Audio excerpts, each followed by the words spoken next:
একজন ফেরেশতার কাঁধের উপরে আরেকজন ফেরেশতা, আরেকজনের উপরে আরেকজন, আরেকজনের উপরে আরেকজন, এমন করে করে আল্লাহ পাক রব্বুল আলামিনের আরশ পর্যন্ত চলে গেছে। আল্লাহ পাক রব্বুল আলামিন ফেরেশতাদেরকে বলেন, ও ফেরেশতারা, ওই যে বান্দাগুলো বসে আছেন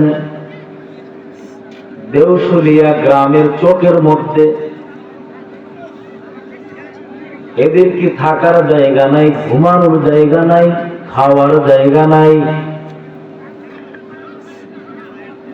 ফেরেশতারা আল্লাহকে বলবেন, আল্লাহ, এই বান্দাগুলো তো থাকার জায়গার অভাব নাই, ঘুমাইবার জায়গার অভাব নাই।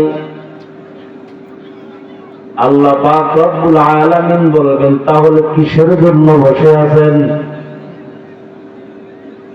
ফেরেশতারা আল্লাহকে বলবেন, আল্লাহ, এই বান্দাগুলো আপনাকে পাওয়ার জন্য বসে আছেন, আপনার বানানো জান্নাত পাওয়ার জন্য বসে আছেন, আপনার বানানো জাহান্নাম থেকে মুক্তি পাওয়ার জন্য বসে আছেন। আল্লাহ পাক রব্বুল আলামিন ফেরেশতাদেরকে বলবেন, ও ফেরেশতারা, ওই যে বান্দাগুলো বসে আছেন, এই বান্দাগুলো আমি আল্লাহকে দেখছি। ফেরেশতারা বলবে, না, আল্লাহ দেখে নাই। আমি আল্লাহর বানানো জান্নাত দেখছি। না, আল্লাহ দেখে নাই। আমি আল্লাহর বানানো জাহান্নাম দেখছি। না, আল্লাহ দেখে নাই। তাহলে কিসের জন্য বসে আছে? আল্লাহ জানে কি জানে না? আল্লাহ পাক রব্বুল আলামিন ফেরেশতাদেরকে ডাক দিয়া বলেন, ফেরেশতারা, তোমরা সাক্ষী থাকো যে সমস্ত বান্দা বান্দীরা এই বাগানের মধ্যে বসে আছে, কোরআনের বয়ান শোনার জন্য বসে আছে, এরা যতক্ষণ পর্যন্ত এখানে বসে থাকবে, আলোচনা শুনবে, যতক্ষণ শুনবে, এরা যতক্ষণ পর্যন্ত ধৈর্য সহকারে আলোচনাগুলো শুনবে, আমলের নিয়তে, ও ফেরেশতারা, তোমরা সাক্ষী থাকো, আমি আল্লাহ তাআলা ওই সমস্ত বান্দা বান্দীদেরকে এখান থেকে জিন্দেগীর সবগুলো গুনাহ মাফ করিয়া বাড়িতে ফিরাইব। ইয়া ইলাহি तू मेरा माबूद है, या इलाही तू मेरा माशूक है, या इलाही मुझसे मुझको दूर कर, ताकि देखो मुझ में तुझको एक नजर, या इलाही तू मेरा सत्तार है, या इलाही तू मेरा गफ्फार है। এখানে বসছেন, বসলে কি ক্ষতি নাকি লাভ? কেমন লাভ? এই যে এখানে আলেম উলামা একরাম আছে, এদের চেহারার দিকে তাকাইলে কি পরিমাণ সওয়াব জানেন? ভাইরা আমার, মুজাদ্দিদ মিল্লাত শাহ শফা আলী থানভী এমন একজন বুজুর্গ, আল্লাহ পাক রব্বুল আলামিনের একজন আশিক বান্দা, বাঙালি একজন আলেম মুজাদ্দিদ মিল্লাত শাহ শফা আলী থানভীকে বলেছেন, ও থানভী, কোন ছেলে মেয়ে যদি তার পিতা মাতার দিকে নেক নজর দিয়া তাকায়, মায়ার নজর দিয়া তাকায়, আল্লাহ পাক রব্বুল আলামিন তার আমল নামায় একটা কবুল হজের সওয়াব লিখে দিন।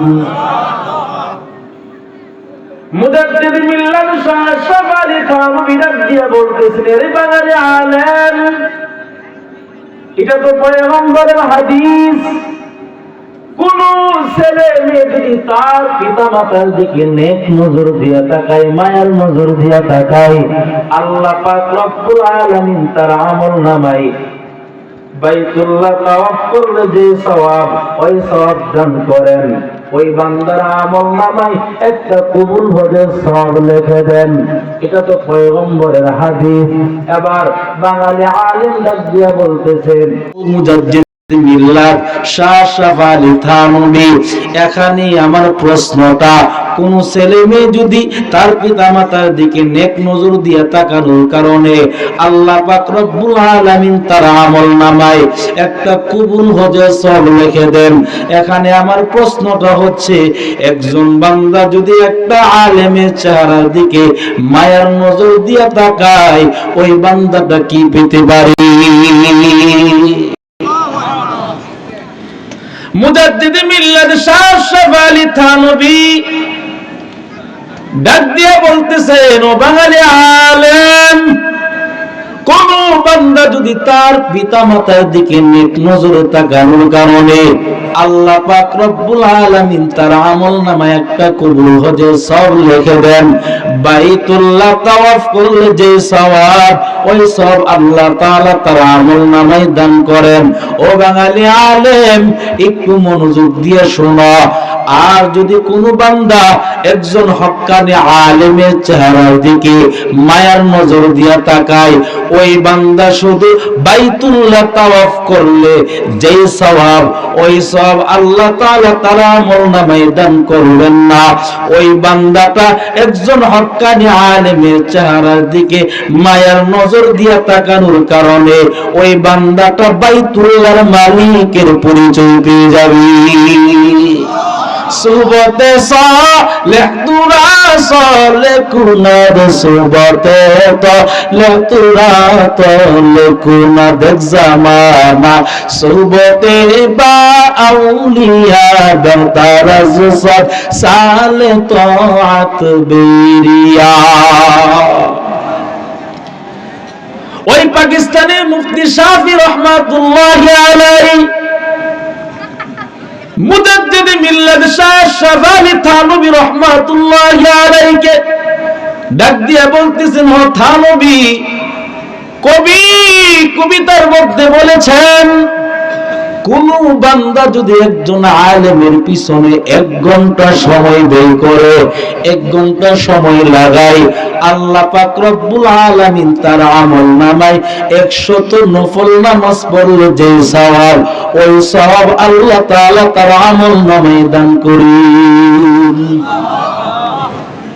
মুজাদ্দিদ মিল্লাত শাহ শাফা আলী থানভী পাকিস্তানের মুফতি শাফি রহমাতুল্লাহি আলাইহি ডাক দিয়া বলেন, ও পাকিস্তানের মুফতি শাফি, যেই কবি কবিতার মধ্যে বলেছেন একজন হক্কানি আলেমের পিছনে 1 ঘন্টা সময় যেই বান্দা ব্যয় করবে, আল্লাহ পাক রব্বুল আলামিন তার আমলনামায় 100 নফল নামাজ পড়লে যে সওয়াব, ওই সওয়াব আল্লাহ তাআলা তার আমলনামায় দান করবেন।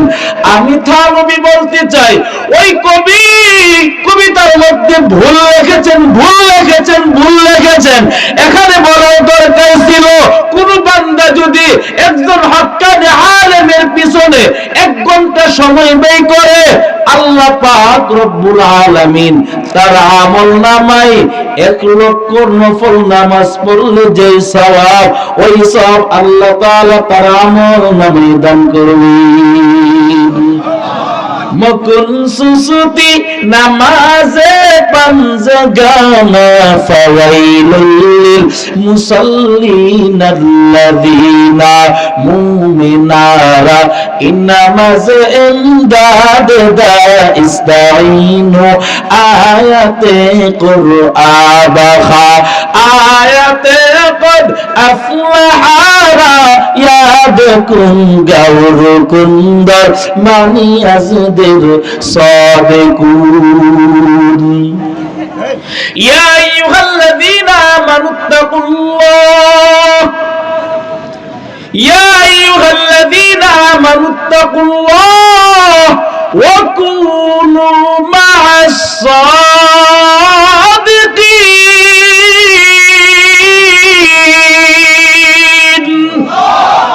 কালামে জিন্দা কুরআন হাকিম হিকমতে ও লা ইয়াজালাসতু কাদিম জামিউল ইলম ফিল কুরআনি হাকিম তাকাসারাত আনহু আফহামুর রিজালি।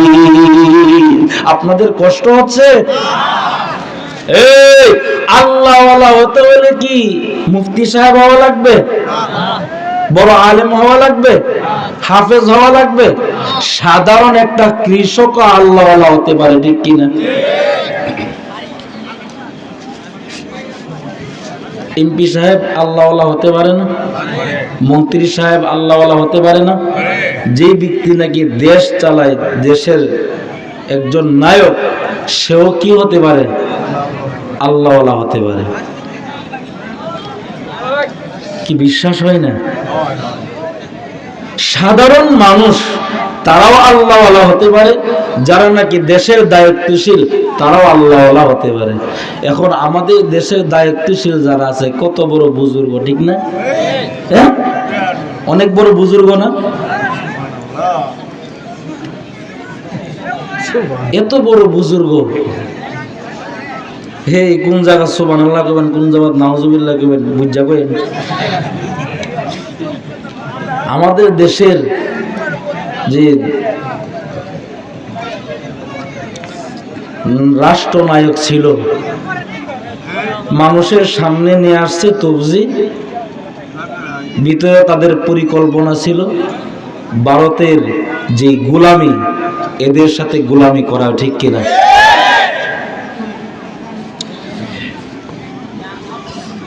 আজও পর্যন্ত বিএনপি বলেন, জাতীয় পার্টি বলেন, জামাত বলেন, যত দল আছে, যারাই ক্ষমতা ছিল, কেউ আলেমদের হক কথা যখন বলবে তখন কেউ তাদের মুখের মধ্যে চেপে ধরতো না, ঠিক কিনা? কিন্তু এটা আওয়ামী লীগ শিখায় গেছে। কি আলেমদের কাছ থেকে মাইক টান দিয়ে নিয়ে যায় না? তাদের মুখের মধ্যে ধরে নাই? কোরআনের কথা বলার কারণে, সুদের কথা বলার কারণে, হক কথা বলার কারণে আলেম থেকে, একজন আলেমের সামনে থেকে মাইক টান দিয়ে নেয় নাই? আলেমকে বকা দেয় নাই? আল্লাহ তাআলা ছাড় দেন, ছেড়ে দেন ধরবে। আল্লাহর ধরা খুব কঠিন। মানুষের কাছে, জাতির সামনে 2 মিনিট কথা বলার সুযোগ হয় নাই, ঠিক কিনা? আল্লাহ এমন বাজ পাখি নামায়া দিছে,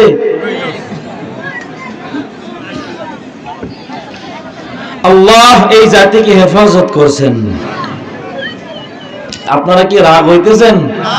যাদের নেত্রী হন, যাদের দল হন, আল্লাহর হস্তে মাফ করে দিয়েন। গত কিছুদিন আগে, 3-4 দিন আগে শেরপুরে গেছি। শেরপুরে যাওয়ার পরে মাহফিলের মধ্যে, মাহফিলের সভাপতি, সহসভাপতি, তার সাথে যারা ছিল সব ছাত্রলীগ মাত্রলীগ যারা এরা ছিল, এরা আমার বলতেছে, হুজুর এই যে লোকগুলা দেখতেছেন সবগুলো আওয়ামী লীগ, এই দিন বিএনপির মধ্যে যোগ দিছে। আমি বলছি কালিমা পড়ছে নি?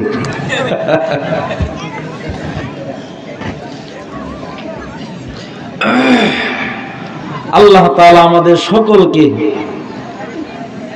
এই জালেম থেকে হেফাজত করছেন, শুকরিয়া। তবে এই দেশ শান্তি হোক, আপনারা সকলেই দোয়া করবেন, পারতেন না ইনশাআল্লাহ? এই যে সমস্ত আলেমদের চোখের পানি ফালাইছে, কত আলেম যে পরিমাণ কষ্ট করছে, আমার ছাত্র ভাইয়েরা, আমার ছাত্র ভাই, কলেজ ইউনিভার্সিটি যারা ছাত্র ভাই ছিলেন, এরা কি পরিমাণ কষ্ট হয়েছে, আজও পর্যন্ত হসপিটালের মধ্যে বাইরে ঘোরাঘুরি করতেছেন। দেখলে আমার এক ভাই, তার চোখের সামনে তার বরাবর গুলি করছে। সে বলতেছে, আমার মনে চায় আমার মাকে দেখতে, মনে চায় আমার ভাইকে দেখতে। আগে আমি দিন দেখতে পারতাম, রাত্র দেখতে পারতাম, আমি ঘড়ির টাইম দেখতে পারতাম, এখন রাত্র নাকি দিন আমি বুঝি না। আমি পুলিশ ভাইদেরকে বলছি, ভাই আমাকে গুলি করবেন না। তারপরেও তারা আমাকে গুলি করলো।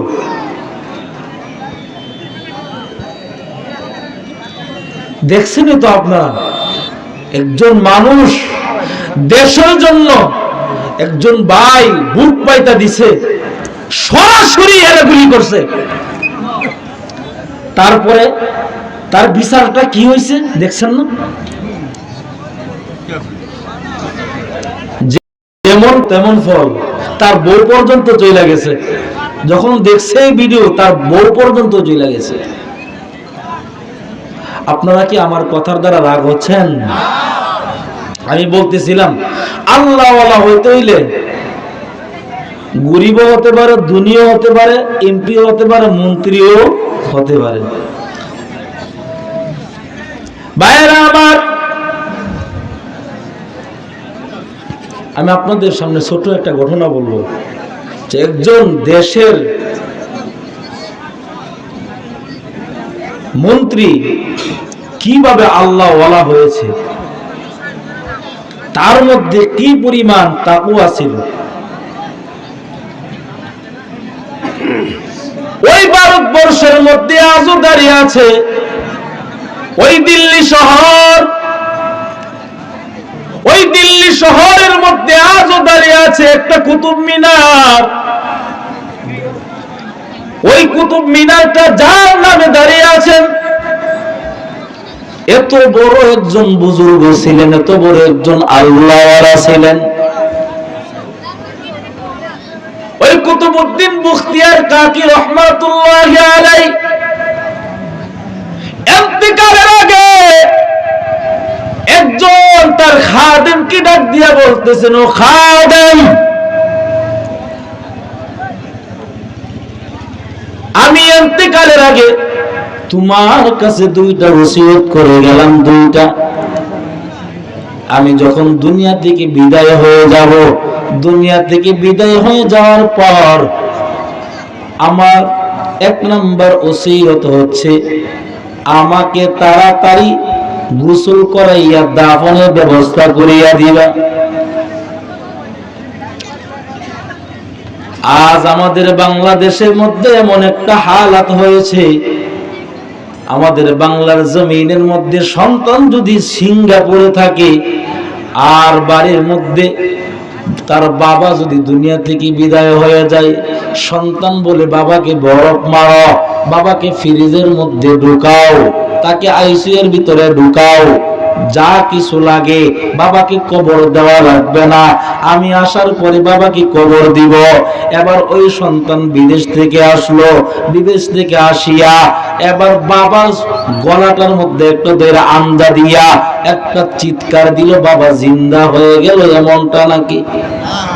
হ্যাঁ, এমনটা নাকি? কিন্তু না,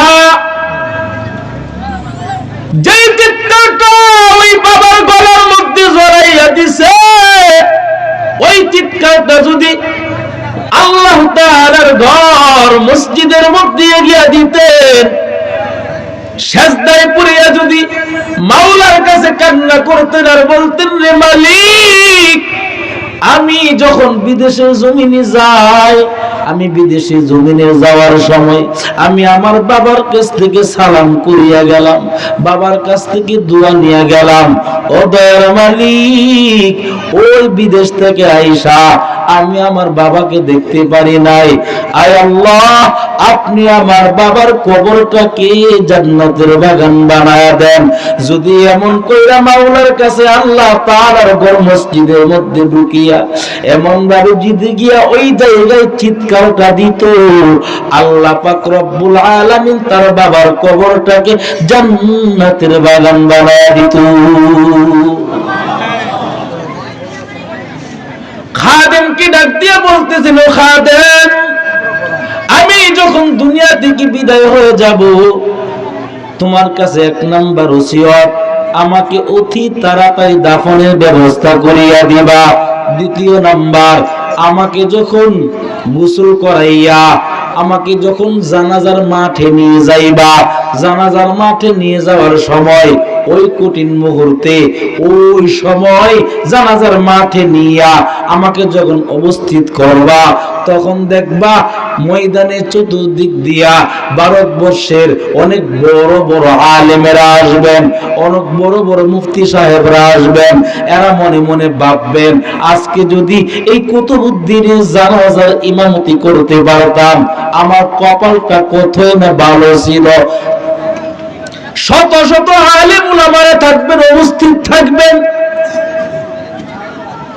কুতুবউদ্দিন ডাক দিয়া বলতেছেন, আমার জানাজার ইমামতি যে কেউ করতে পারবে না, ওই ব্যক্তি আমার জানাজার ইমামতি করবেন, যার মধ্যে 4টা গুণ থাকবে। এই 4 গুণওয়ালা বান্দা আমার জানাজার ইমামতি করবেন। কোন 4 গুণওয়ালা?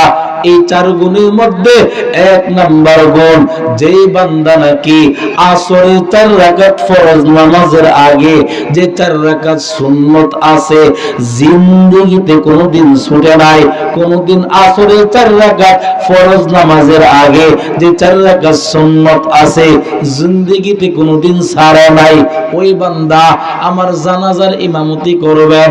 এর নবীর উম্মতের দল, এখানে এমন বান্দা আছে যারা নাকি মাত্র শুনছে আসরের 4 রাকাত ফরজ নামাজের আগে 4 রাকাত সুন্নত আছে, ঠিক কিনা? আসেনি 4 রাকাত সুন্নত? পড়লে সওয়াব, না পড়লে গুনাহ নাই। আর আমাদের যে অবস্থা, ফরজ নামাজের খবর নাই, সুন্নত তো পরের কথা। আর এখন আমাদের যে হালাত, নামাজি যারা যারা নামাজ পড়ে, এদের কি দেখা বেনামাজিরা মসজিদে যায় না কেন? তো এদের চাইতে ভালো আমরা আছি, ঠিক কি না? এরা নামাজ পড়লেও কি হবে, এদের ভিতর ভালো না, এদের চাইতে আমরা ভালো আছি। এমন হয় কি হয় না? এরা মন্তব্য করে যে নামাজও পড়ে, অন্যের গীবতও করে, এ নামাজও পড়ে সুদও খায়, আছে না নাই? এর নামাজও পড়ে লিংটি দিয়া জমিনের মধ্যে কাজ করে, এমন নামাজি নাই? আমার মাঝে মধ্যে একটু ভাবি, যারা নাকি লেংটি দিয়া মাঝে মধ্যে এমন লেংটি দেয়, লেংটি বুঝেননি? লুঙ্গিটাকে এরকম ভাবে পিছনে শুধু মাঝখানে জায়গাটা বিন্দে আর বাড়িটা বাইর করে, আছে না নাই? আমার বুঝে আসে না, এর মেয়ের সামনে সে কিভাবে যায়, এর ছেলের বউর কাছে কিভাবে যায়, অন্যান্য মেয়েরা আছে না নাই, এদের সামনে কিভাবে যায়, আমার মাথা ধরে না এটা। আর আরেক দল আছে, যুবকেরা শর্ট প্যান্ট পরে কি পরে না? পরে নাকি? এদিকে আছে শর্ট প্যান্ট পরে না? এ যুবক, তোর মায়ের সামনে তুই এই শর্ট প্যান্ট পরে কিভাবে যাও? তোর বন্যা আছে ঘরের ভিতরে, এই বনের সামনে তুই এই শর্ট প্যান্ট পরে কিভাবে যাও? তোর লজ্জা নাই?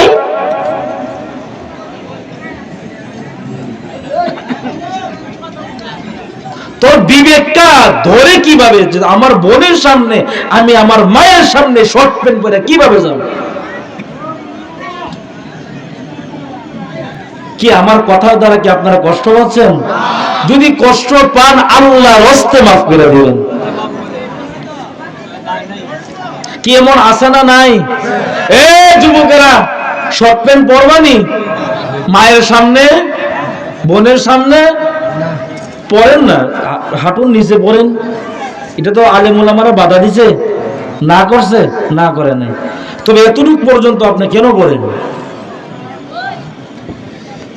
আল্লাহ আমাদের যুবক ভাইদেরকে দ্বীনের বুঝ দান করে, সকলে বলে আমিন। যার লজ্জা নাই তার ঈমান নাই। আমাদের লজ্জা নাই। ভাইরা আমার, ওই ব্যক্তি আমার জানাজার ইমামতি করবে যার মধ্যে নাকি 4টা গুণ। 1 নাম্বার গুণ, যে ব্যক্তি নাকি জিন্দেগিতে কোনোদিন আসরের 4 রাকাত ফরজ নামাজের আগে 4 রাকাত সুন্নত বান্দা কোনোদিন ছাড়ে নাই, 4 রাকাত সুন্নত কোনোদিন ছুটে নাই। এখন আমাদের ফরজের কোনো খবর নাই। ফরজ যে বৎসরে কত ওয়াক্ত, এই ফরজ নামাজ বৎসরে কত ওয়াক্ত পড়া লাগবে? বৎসরে নাকি দৈনিক? কথা কই না, বৎসরে নাকি দৈনিক? দৈনিক কত ওয়াক্ত?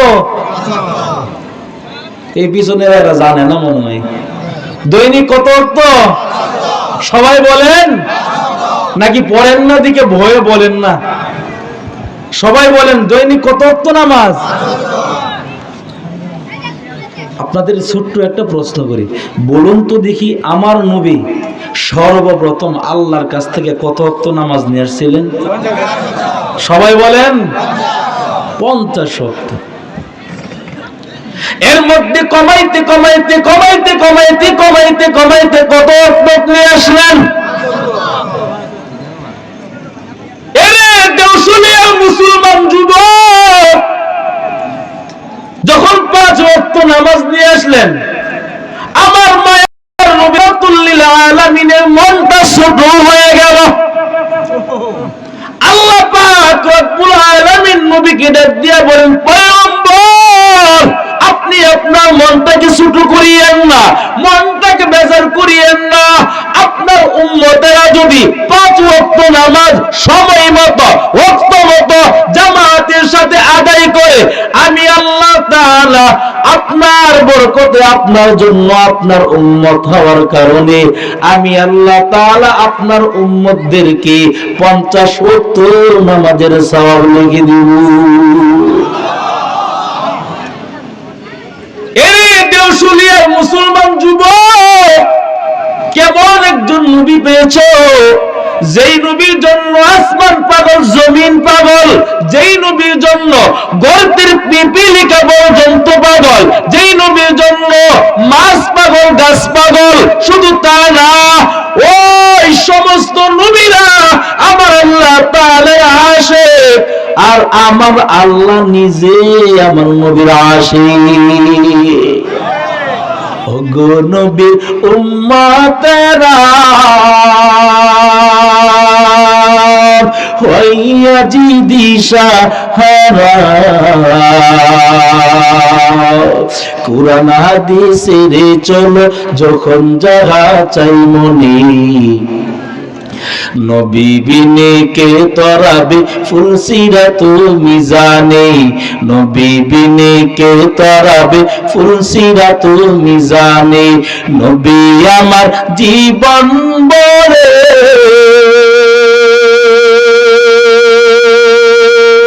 দিনের লাগি কষ্ট করে দান দান শহীদ করিলেন উহুদেরই ময়দানে, নবী বিনে কে তরাবে ফুলসিরাত মিজানে, নবী বিনে কে তরাবে ফুলসিরাত মিজানে। এমন এতিম নবী আমার,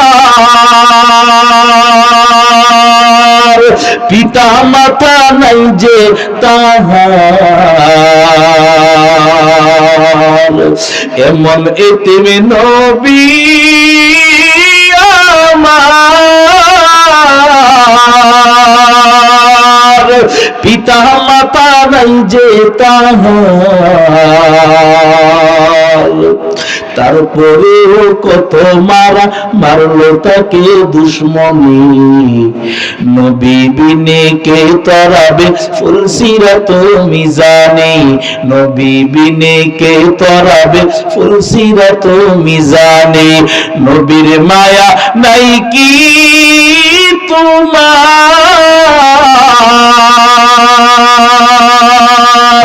কেমনে দুঃখ দাও যে আবার, নবীর মায়া নাই কি তোমার, কেমনে দুঃখ দাও যে আবার। দুরুদ পড়ো স্মরণ করো, দুরুদ পড়ো স্মরণ করো, প্রথম গাটি কাফনে। নবী বিনে কে তরাবে ফুলসিরাত মিজানে, নবী বিনে কে তরাবে ফুলসিরাত মিজানে। ওগো নবীর উম্মতেরা হইয়া জিদি সাহারা, কুরআন হাদিসের চলো যখন যাহা চাই মনে। নবী বিনে কে তরাবে ফুলসিরাত মিজানে, নবী বিনে কে তরাবে ফুলসিরাত মিজানে। চলো চলো চলো মুমিন চলো নবীর সন্ধানে, নবী বিনে কে তরাবে ফুলসিরাত মিজানে, নবী বিনে কে তরাবে ফুলসিরাত মিজানে। আপনাদের কষ্ট হচ্ছে? ভাইরা আমার,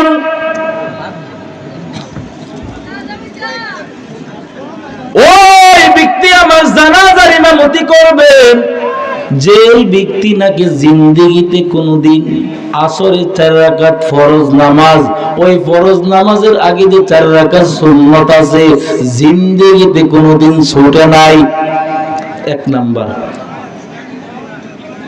কুতুবউদ্দিন ডাক দিয়া বলতেছেন 2য় নাম্বার, ওই ব্যক্তি আমার জানাজার ইমামতি করবেন যে ব্যক্তি নাকি জিন্দেগিতে কোনোদিন তাহাজ্জুদ ছুটে, তাহাজ্জুদ কোনোদিন ছুটে নাই। এখন আমাদের দেশে তাহাজ্জুদ ওয়ালাদের অবস্থা খুব খারাপ। তাহাজ্জুদ ওয়ালারা রাত্রে বেলা যখন মোটামুটি একটু তাহাজ্জুদ পড়ে, সকালবেলা পিঠার দোকানে গিয়ে যাওয়ার পরে পিঠাওয়ালা বলে, চাচা আপনার চক্ষুটা লাল কেন? বলে, আরে রাত্রে তাহাজ্জুদ পড়ছিলাম। আছে না নাই? আমার আশপাশে মানুষ থাকলে 4 রাকাত নামাজের মধ্যে সময় লাগে 10 মিনিট, আর আশপাশে যদি মানুষ না থাকে 10 রাকাত নামাজের মধ্যে লাগে মাত্র 4 মিনিট। ঠিক কি না? এটা কি মানুষকে দেখানোর জন্য হয়েছে নাকি আল্লাহকে?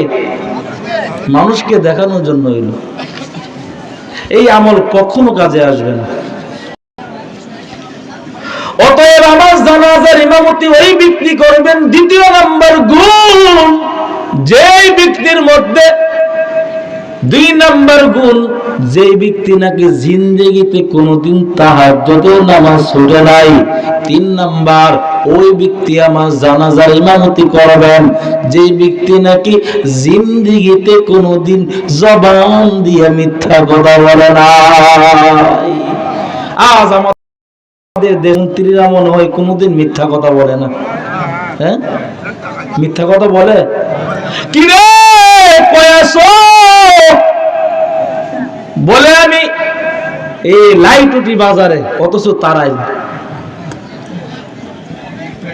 হ্যাঁ, আছে না নাই? আমার মনে হয় সব মিথ্যা কথার মূল ফাউন্ডেশন হচ্ছে এই মোবাইল। অথচ ঘরের ভিতরে এর বউ বিশাল চালাক, ওই পাওনাদার আসছে তো, অমুক ভাই বাড়িতে আছে, বাড়ি বলে আগেই বলে নাই, এর তো আগে শিয়ায় রাখছে। দালালের বউ, দালাল, দালালের বউ দালাল, এর তো আগে শিখায় রাখছে।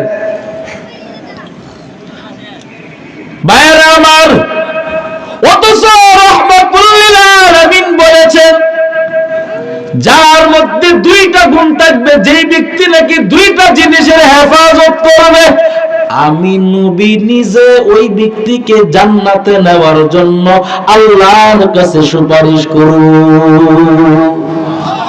1 নাম্বার, যেই ব্যক্তি এই জবানকে হেফাজত করবে।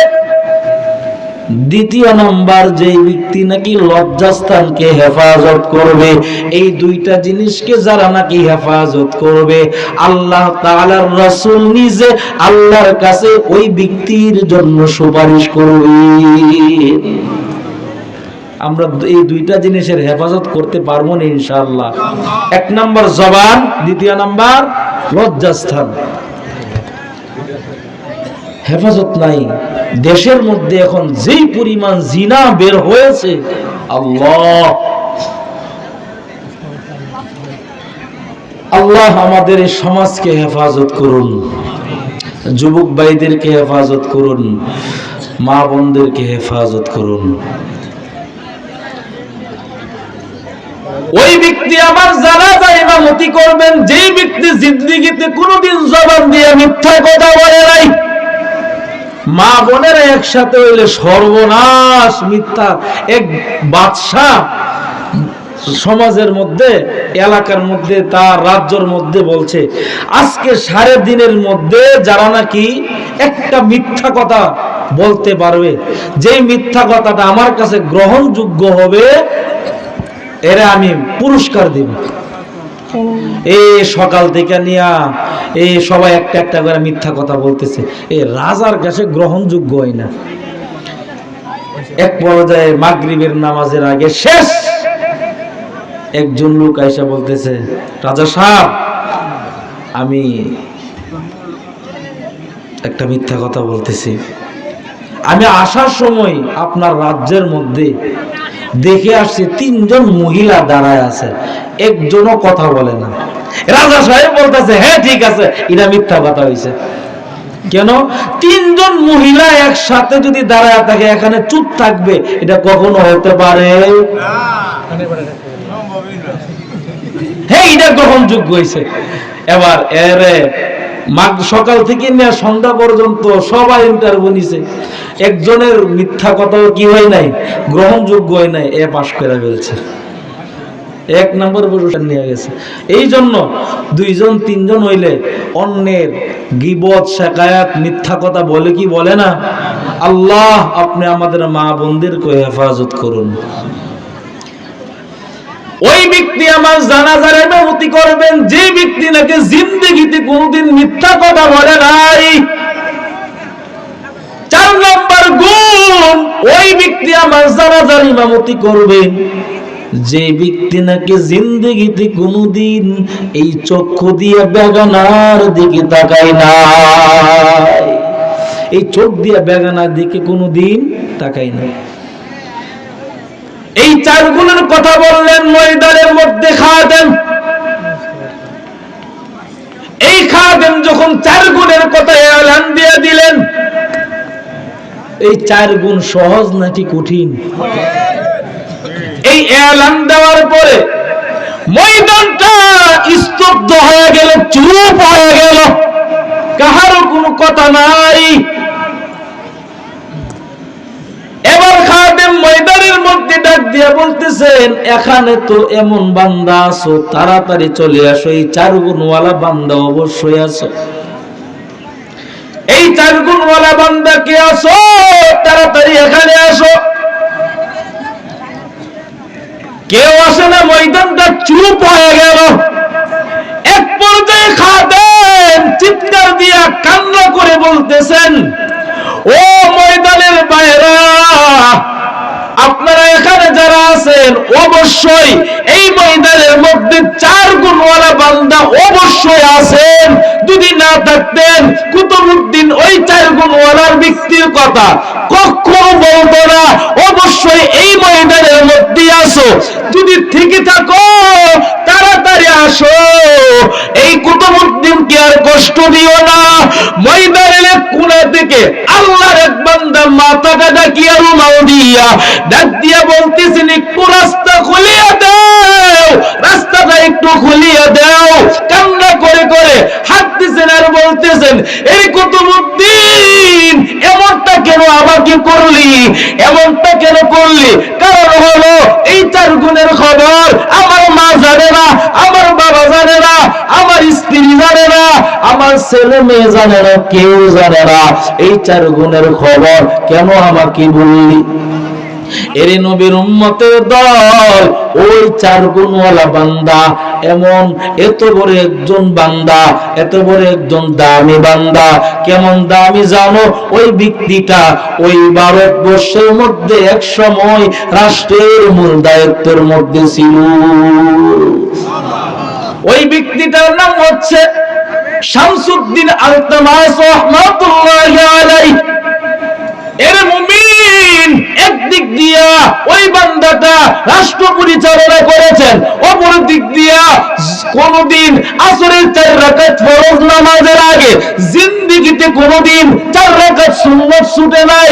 ওই ব্যক্তিটা একদিক দিয়া রাষ্ট্র পরিচালনা করেছেন, অপর দিক দিয়া ওই ব্যক্তিটা জিন্দেগিতে কোনদিন তাহাজ্জুদ ছাড়ে নাই। ওই ব্যক্তিটা একদিক দিয়া রাষ্ট্র পরিচালনা করেছেন, অপর দিক দিয়া ওই বান্দাটা জীবনে কোনদিন ওই ব্যক্তিটা মিথ্যা কথা বলে নাই। একদিক দিয়ে রাষ্ট্র পরিচালনা করেছেন, অপর দিক দিয়া ওই ব্যক্তিটা জিন্দেগিতে কোনদিন বেগানার দিকে তাকায় নাই। এর নবীর উম্মতের দল, এত বড় একজন দায়িত্বশীল ব্যক্তি, এই পরিমাণ যদি আমল করতে পারে, তার মধ্যে যদি 4টা গুণ নিয়ে আসতে পারে, আমার আপনার জিন্দেগিটা শুধু গুনাহ দ্বারা না পাক, গুনাহ দ্বারা না পাক, গুনাহ দ্বারা না পাক। হাতের দিকে তাকাইলে দেখি হাত গুনাহ দ্বারা না পাক, চক্ষু না পাক, অন্তর না পাক, যেদিকে তাকাই শুধু গুনাহ আর গুনাহ। এর যুবক, আমি আর আপনি তো তার চাইতে বেশি ব্যস্ত না। ওই ব্যক্তির মধ্যে যদি এই 4টা গুণ নিয়ে আসতে পারে, আমার আপনার কি হালাত? ওই জাহান্নামের কথা কি একটু মনে পড়ে না যুবক? অথচ রাহমাতুল লিল আলামিন বলেছেন, জাহান্নাম কি পরিমাণ কষ্টের জায়গা জানো? জাহান্নাম এমন একটা মারাত্মক জায়গা, যারা নাকি গুনাহ নিয়ে কবরের মধ্যে যাবে, তাদের কবরটা জাহান্নামের আগুনে ভরপুর হয়ে যাবে। একটা নয়, 2টা নয়, 70 থেকে 99টি সাপ কবরের মধ্যে চলে আসবে। এর নবীর উম্মতের দল, এর যুবকেরা, আজ তোমাকে একটা বেতের বাড়ি দিলে তুমি সহ্য করতে পারো না, আর যদি গুনাহ নিয়ে কবরে যাও, ওই জাহান্নামের আগুন কিভাবে সহ্য করবা? এই যুবক আল্লাহর গোলাম, জাহান্নামের আগুন বান্দা তুমি কিভাবে সহ্য করবা? দুনিয়ার আগুন তোমার হাতে লাগলে হাত জ্বলিয়া যায়, পায়ে লাগলে পা পুড়িয়া যায়, অর্থাৎ শরীরের যেই জায়গায় লাগে ওই জায়গাটা শুধু পুড়িয়া যায়। আর জাহান্নামের আগুন এমন একটা মারাত্মক আগুন, শরীরের যেই জায়গায় লাগবে কলিজাটা পর্যন্ত ভোনা হয়ে যাবে। এই নবীর উম্মতের যুবক সহ্য করতে পারো না। অতএব আল্লাহর কাছে তওবা করো আর বলো, রে মালিক, জীবনে এমন কোন গুনাহ নাই করে নাই, হাতের দিকে তাকাইলে দেখি হাত গুনাহ দ্বারা না পাক, চক্ষু না পাক, অন্তর না পাক, জবান না পাক। আল্লাহ, আয় আল্লাহ, আর গুনাহ নিয়ে কবরে যেতে চাই না রে মালিক, মেহেরবানি করে মাফ করিয়া দেন। এই যুবক, তোমার মতো এলাকার মধ্যে কত যুবক আছে কৃষি কাজ করে, একবার নামাজ দেই না, আছে না ভাই? এ কত যুবক আছে স্কুলে পড়ে, ভার্সিটিতে পড়ে, কত যুবক আছে ড্রাইভারি করে, একবার নামাজ দেই না। এর যুবক তুমি কেন পারবা না? বিনয়ের সাথে বলির যুবক, আল্লাহ তাআলার কাছে তওবা করার বলো, আয় আল্লাহ, নামাজ ছেড়েছি আর নামাজ ছাড়বো না। ও দয়ার মালিক, নামাজ ছাড়িয়া গুনাহ করেছি, মা বাবার সাথে বিয়াদবি করিয়া গুনাহ করেছি, আয় আল্লাহ আর গুনাহ করতে চাই না। আয় আল্লাহ, তওবা করতেছি, আর গুনাহ করব না। আপনার কুদরতি পায়েদের ক্ষমা চাই। ও মালিক, আমরা তো গুনাহ করতে ভালোবাসি, আপনি তো মাফ করতে ভালোবাসেন, মেহেরবানি করে আপনি আমাদেরকে মাফ করিয়া দেন। এমন করে করে আল্লাহ তাআলার কাছে তওবা করো। এই যুবক আল্লাহর গোলাম তওবা না করিয়া যদি বান্দা তুমি মরিয়া যাও, জাহান্নামের আগুন কি সহ্য করতে পারবা? এই যুবক বিনয়ের সাথে বলি, আল্লাহ তাআলার কাছে তওবা করো, জিন্দেগীর গুনাহের জন্য মাফ চাও। এই যুবক আল্লাহর গোলাম, তোমাদের কাছে আমার আরেকটা অনুরোধ, বিনয়ের সাথে বলি রে বাবা, মা বাবার খেদমত করিও, মা বাবার খেদমত করিও, মা বাবা